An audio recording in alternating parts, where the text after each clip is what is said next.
Oui, merci Monsieur le Président. J'avais d'abord une question à vous poser. On a vu un échange sur la question des 80 km/h ensemble. Vous nous aviez assuré d'une concertation avec Madame le Préfet sur la possibilité de déroger aux 80 km/h. J'aurais voulu savoir où en étaient ces discussions. Je vous rappelle quand même la bonne volonté qui avait été la mienne de retirer alors cette motion pour vous laisser justement le temps de voir ça au cas par cas et de trouver des solutions quand elles pouvaient l'être. Tout en rappelant d'ailleurs les conditions, et ça je suis d'accord avec vous, les conditions un petit peu scandaleuses dans lesquelles l'État a mis les départements. En février 2017, Monsieur le Président, vous étiez venu dans le Médoc pour présenter un plan Médoc, un plan de modernisation des routes départementales du Médoc, dans lequel il y avait plusieurs... Alors je passerai un peu sur les conditions de cette conférence de presse, quelques semaines des élections, mais bon bref. Il y avait un certain nombre de promesses qui avaient été faites.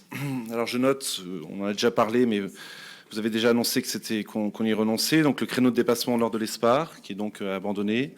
Il y avait un créneau de dépassement au nord de Saint-Laurent promis pour 2020. Mais comme je n'ai pas vu dans la délibération, je suppose que l'idée a été aussi peut-être abandonnée. J'espère que non. Il y avait aussi, pour 2021, l'allongement de la 2x2 voies entre Saint-Laurent et l'Istrac. Et dans un courrier daté du 12 décembre 2018, vous m'aviez assuré, Monsieur le Président, que en fait, cette partie du projet était suspendue à la possibilité de faire la déviation de l'Istrac. Il y avait une étude qui avait été engagée à l'été 2018 avec une réponse pour le printemps 2019. Je voudrais savoir maintenant si vous avez une idée précise sur cette question. Bien entendu, je reste évidemment très vigilant sur l'application de ces promesses, vous vous en doutez. Peut-être plus généralement, Monsieur le Président, ça a été dit d'ailleurs par Monsieur Renard, nous avons un département qui accueille 20 000 habitants par an, c'est-à-dire quasiment la ville des Innes ou la ville de Lormont. Et nous avons une infrastructure routière qui ne suit pas le développement de cette population. Alors je ne dis pas que le département est forcément en cause dans cette histoire, c'est-à-dire que compte tenu des bouchons qui se multiplient et puis surtout de la densification urbaine, c'est peut-être compliqué d'arriver à faire suivre cette infrastructure routière. Mais je crois que c'est un sujet qui doit nous alerter sur le fait que la métropole bordelaise et plus généralement la Gironde n'a pas vocation à continuer à accueillir des villes comme Ézines tous les ans. Je crois qu'il y a un moment où il faut aussi stopper. On est dans ce phénomène de métropolisation tout à fait assumé par Emmanuel Macron, mais cette métropolisation, elle se fait au détriment d'autres départements ruraux, elle se fait aussi au détriment de la ruralité girondine qui se retrouve